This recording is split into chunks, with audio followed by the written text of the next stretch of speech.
어대명을 흔들기 위한 비이재명계 당권 주자들의 연대가 본격화하고 있습니다. 예비 경선 전에 비명 단일화를 미리 약속하자는 제안도 처음 나왔는데요. 오늘 뉴스 1번지 현장, 비명 단일화를 제안한 97그룹 당권 주자 강병원 의원과 함께하겠습니다. 어서 오십시오. 예, 안녕하세요. 강병원 의원입니다. 네, 조금 전에 이 노사 협상 타결 소식이 들려서 조금 많이 기다리셨는데. 괜찮습니다. 네. 다행입니다. 네. 꼭 좀 찬반 투표에서도 가결이 돼서 저 갈등이 해결되고 저 하청에서 일하셨던 노동자들께서 정당한 땀의 대가를 꼭 받았으면 좋겠습니다. 네. 먼저 97그룹의 이 당권 주자 중에 가장 먼저 이 출사표를 던지셨습니다. 무엇보다 이 질문을 가장 먼저 드릴 수밖에 없을 것 같은데요. 왜 이번 선거에서 강병원이 대표가 되어야 되는가? 어떻게 답변하시겠습니까? 과연 우리 민주당의 미래는 무엇이 돼야 될까요? 무엇이 미래인가? 이런 질문들을 우리 국민들께서 우리에게 하고 있다고 생각합니다. 익숙한 패배의 상징이 또 나오는 선거, 어떠한 평가도 없이 무책임한 사람이 또 등장한다. 그리고 도덕적 권위가 이미 무너진 지도자가 또 등장한 민주당을 바라지 않으실 겁니다. 언제나 좀 미래를 지향하고 혁신하고 발전해왔던 미래주의자 강병원이 꼭 등장해야 될 시점이라고 생각합니다. 당의 위기, 그리고 리더십의 위기, 그리고 민생의 위기를 극복할 수 있는 사람, 바로 새로운 인물이 등장이 필요한데요. 저는 그런 의미에서 새로운 가치와 노선을 가지고 있는 민주당의 새 인물, 새로운 미래주의자라고 생각합니다. 제가 해내겠습니다.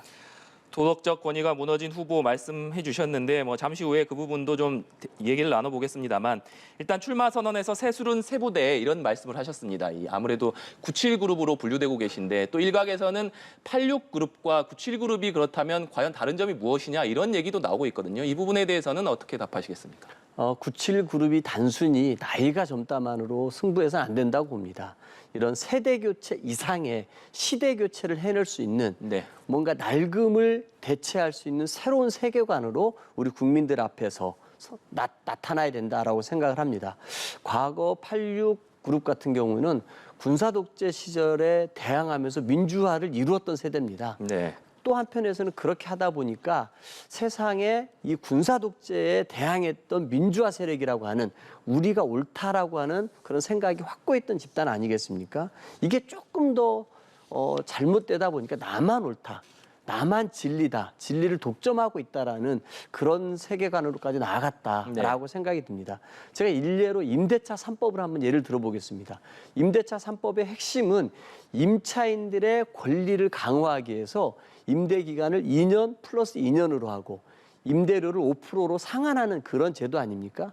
당시 저희 더불어민주당은 이 임차인의 권리만을 생각하면서 이 법을 단독 처리를 했습니다. 그런데 이 법에 대해서 임대인들은 불만이 있었습니다. 우리들의 사유재산권 침해는 어떻게 할 거냐? 라는 질문에 대해서 우리 당은 답을 못했습니다. 결국 정권을 빼앗겼고 새 정부가 들어서서 상생 임대인 제도가 채택이 됐는데요. 그 불만이 있었던 임대인들에게 이 제도에 동의해서 신규 계약을 하게 되면은 새 공제를 해줬습니다. 왜 우리는 2020년 이 법을 통과시킬 때 임차인의 권리도 임대인의 권리도 함께 토론하고 수기해서 함께 통과시키지 못했을까요? 그렇게 법이 만들어졌으면은 합의가 된 법이 통과됐을 거고 우리가 그렇게 욕먹는 일이 없지 않았겠습니까? 저는 이 새로운 세대, 97세대의 강병원이 갖고 있는 것은 이런 세계관을 갖고 있습니다.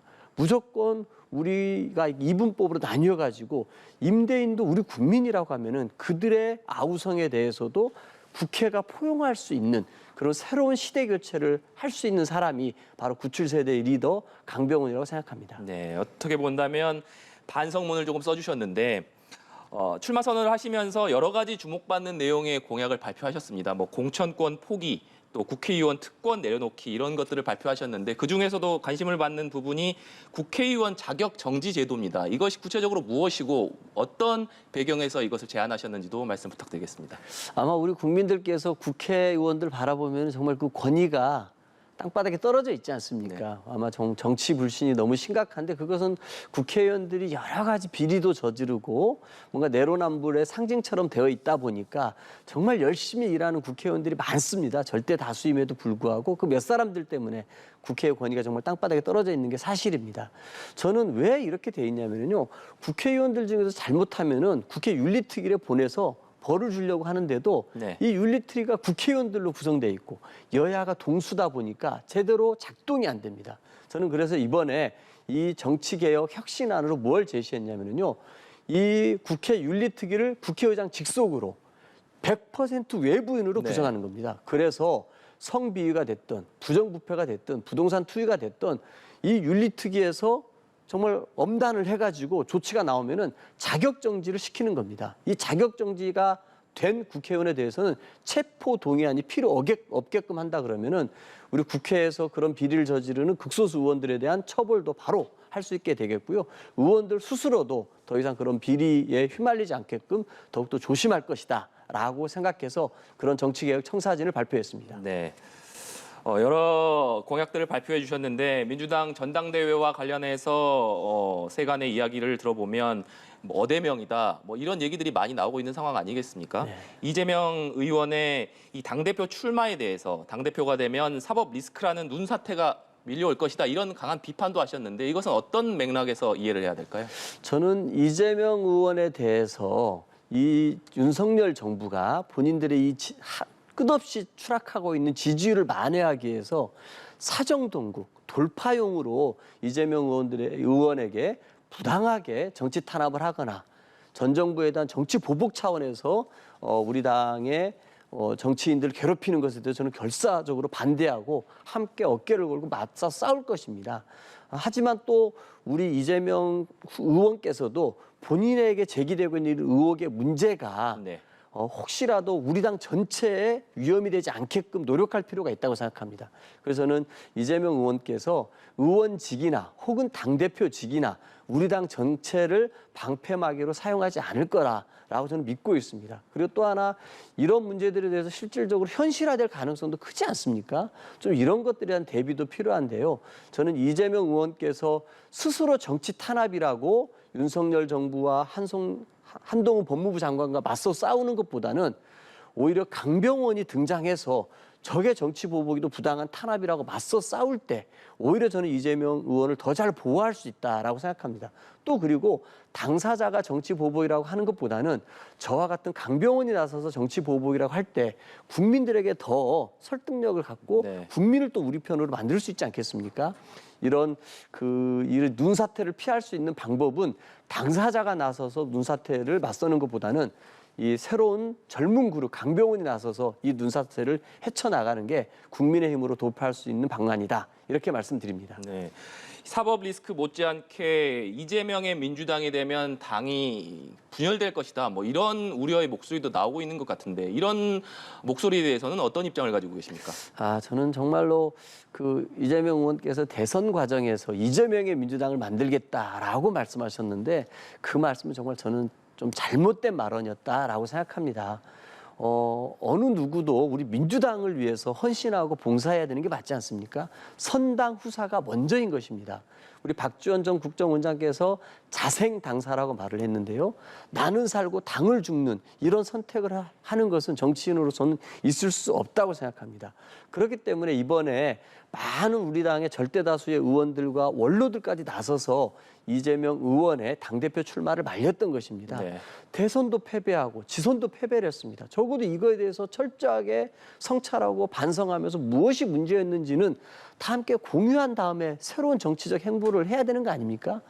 바로 DJ의 길과 문재인의 길이 그랬던 것입니다. 하지만 이해찬 같은 경우는 아무런 성찰 없이 바로 당대표에 직진함으로써 또 정권을 뺏기고 말았지 않습니까?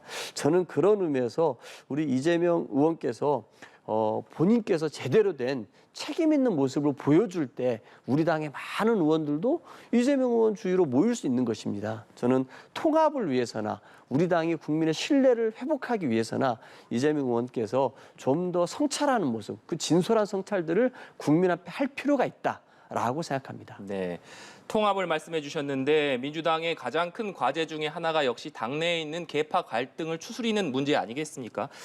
이 대표가 되신다면 계파 갈등을 없애고 통합할 수 있는 어떤 묘안을 갖고 계실까요? 저는 우리 당은 공당입니다. 그래서 정말 사당화라는 건 있을 수 없습니다.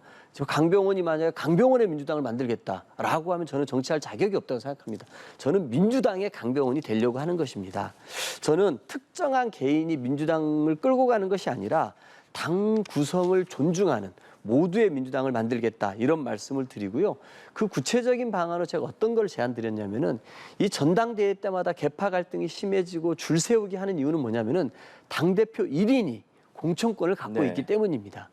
여전히 우리 당원에는 이 당대표 1인 혼자서 이 중앙당 공천심사위원장과 위원을 임명하게 돼 있습니다. 그렇기 때문에 당대표에게 서로 잘 보여야 되고 줄서기가 있는 것이거든요. 근데 저는 이 당대표 1인의 이 공관위 구성권을 중앙위원 400명에게 주자는 것입니다. 그럼 중앙위원 400명이 집단 지성으로 이 공관위를 구성하게 되면은 1인이 전향할 수 있는 가능성은 없어지게 되는 거 아니겠습니까? 저는 그렇게 당대표의 권한을 내려놓음으로써 우리 민주당이 좀 더 민주주의에 다가갈 수 있다고 생각하고요. 이것은 우리 민주당이 지금까지 개척해왔던 민주주의를 향한 길에도 딱 맞다고 생각합니다. 왜 그러냐면은 저희 당 같은 경우는 끊임없이 개인이나 집단이 갖고 있는 권력을 분산하고 나눠가지고 민주주의를 실질화시키지 않았습니까? 검찰의 권력을 나눴던 것처럼. 그렇기 때문에 당대표 1인의 권력을 나눠서 중앙위원회에서 공관위를 구성하게 한다라면은 이런 당내 계파 갈등의 요소가 사라진다고 생각합니다. 네, 공천권을 내려놓겠다라는 말씀까지 해주셨는데 어제 재선 의원 토론회가 있었습니다만 이 비명계 후보들의 단일화를 처음으로 이 공식 제안하셨습니다. 이것에 대해서 97그룹 후보들 내에서도 반응이 조금 엇갈리는 것 같은데 실제로 이 단일화 가능할 것으로 보십니까? 제가 단일화 제안했던 내용은 이겁니다.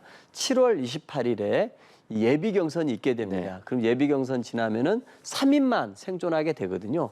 그 지금이라도 우리 그 7명의 후보들, 94명의 후보들이 이 예비 경선 전이라도 우리가 단일화를 해내겠다라고 약속을 하고 예비 경선이 끝난 이후에 살아남은 사람들끼리 실질적으로 단일화를 하자는 것입니다. 저는 이재명 의원의 출마가 분명해졌음에도 불구하고 97그룹들이 등장했던 것은 이재명 당대표로는 우리 당이 이 땅에 떨어진 신뢰를 회복할 수 없고 책임 정토도 구현할 수 없고 이 우리 당이 민심으로부터 한참 멀어져 있는데 그 중도층 민심을 되돌릴 수 없다라고 생각하기 때문에 나온 거 아니겠습니까? 저는 그런 취지에서 공감한다면 우리가 단일화하겠다는 약속을 하고 실질적으로 살아남은 사람들끼리 실질 단일화를 이루어낸다라면은 우리가 추구했던 그 가치, 이 목표를 이룰 수 있는 방안이라고 생각했습니다. 그래서 좀 그 제안을 했고요. 어제 제가 처음 제안을 했을 때 박용진 의원은 흔쾌히 동의를 했고 우리 강훈식 의원과 박주민 의원은 아직 좀 생각 중인 것 같은데요. 다음 주에도 한번 그런 자리를 한번 만들어 가지고 이런 부분들에 대한 의견을 다시 한번 모아 보려고 합니다. 제가 봐서는 다 이재명 의원은 안 된다라는 생각으로 우리 당의 새로운 가치와 비전을 제시하기 위해서 나오셨기 때문에 97 단일화를 위해서 다 함께 노력할 것이라고 저는 믿고 있습니다. 네.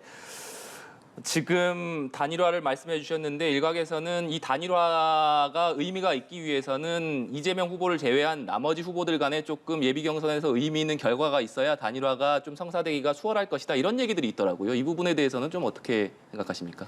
지금 이제 워낙 많은 후보들이 나와가지고 이 중앙위원은 한 그 380명이 조금 넘습니다. 여기에서 치열한 이제 그 표 확보 전쟁 중인데요.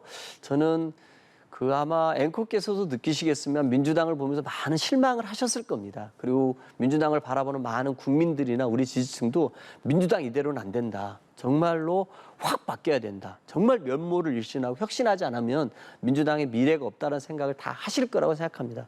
저는 그런 의미에서 이번 이 예비 경선에서 저는 새로운 인물들이 저는 등장할 거라고 보고요. 그것은 이 민심을 반영해서 그 민심에 따라서 투표할 수밖에 없는 중앙위원들의 정말 역사적 책무라고 생각합니다. 저는 이 예비 경선에서 깜짝 놀랄 만한 결과들이 나올 것이다. 그것은 바로 우리 민주당이 혁신되기를 바라는 민심의 표현일 거라 생각합니다. 네.